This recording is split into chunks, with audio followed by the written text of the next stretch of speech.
Well, the mad genius behind the keys is back for a solo project, which is really interesting seeing as it's so quickly off the heels of his main, I guess, daily band.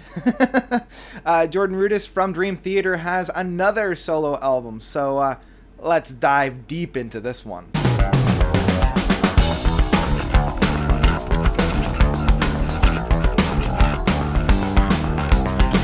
Wired for Madness by Jordan Rudess. So Jordan Rudess really doesn't need an introduction at this point, but I'm going to give a small one anyway. He's the lead keyboardist right now for Dream Theater. I say right now as if he's going to leave or something.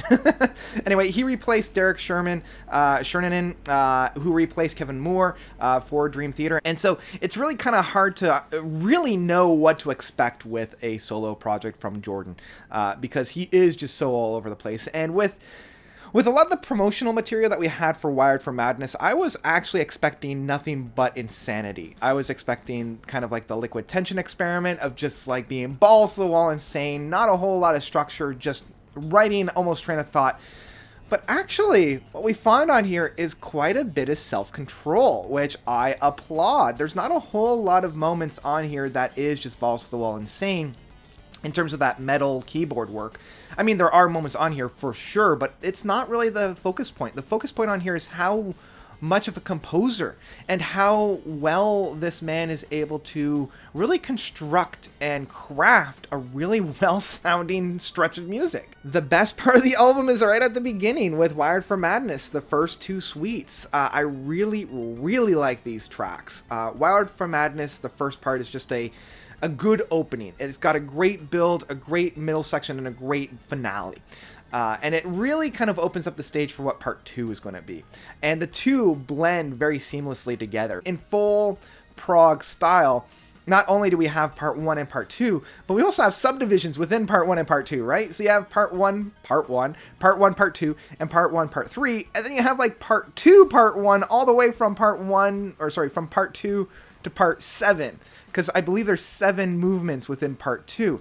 And it is just a prog fest from beginning to end. And some of the guest musicians that he have on here is just, I gush, just with the personnel that we have on here. I mean, obviously you have his Dream Theater friends.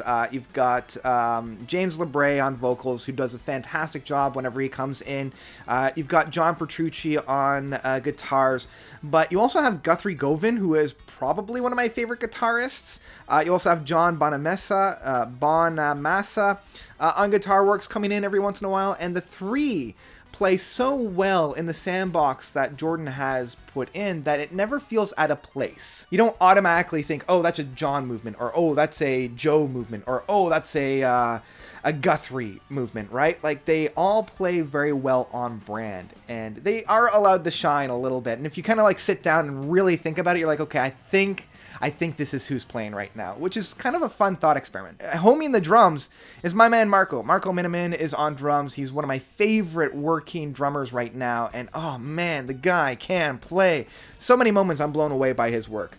It's ridiculous. He really shows his movements, and I appreciate the fact that Jordan allows him to just flourish. It feels like he's having fun on this album. It feels like he's really allowed to just kind of not only service the song, but also service himself a little bit, and just like letting that breathe through. The first two movements, fantastic work. Friggin' love these pieces. I love the builds, I love the climaxes, and it really showcases Jordan's ability to construct these longer proggy pieces of music.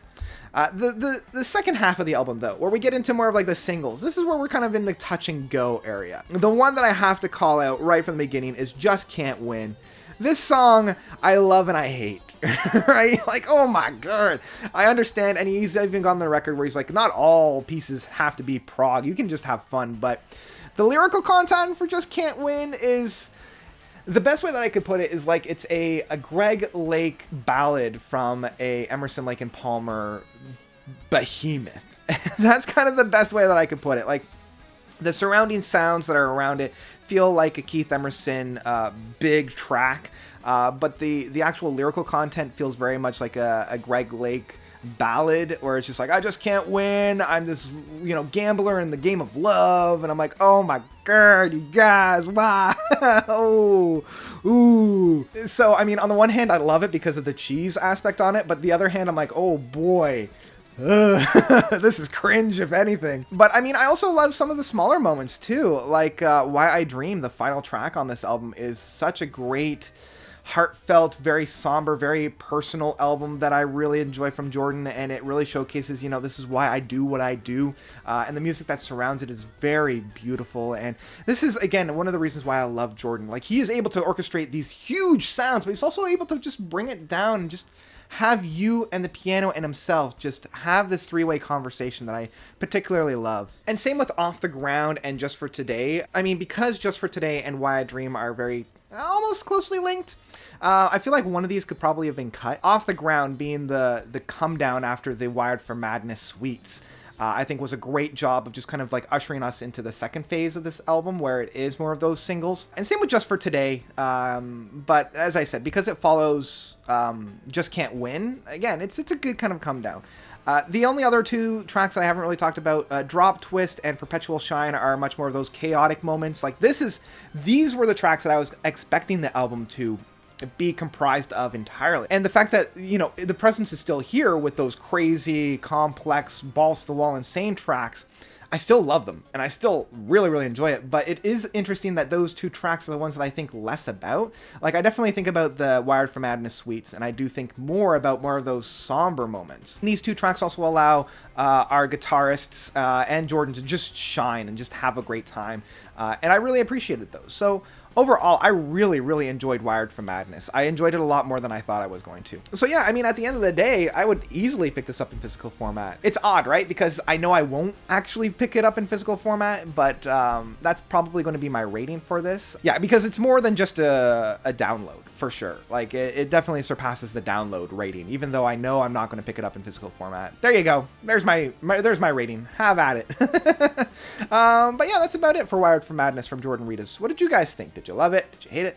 Let me know of your own thoughts about this album by commenting down below. Thank you guys so much for watching. As always, you guys are definitely the best. And until next time, notes out.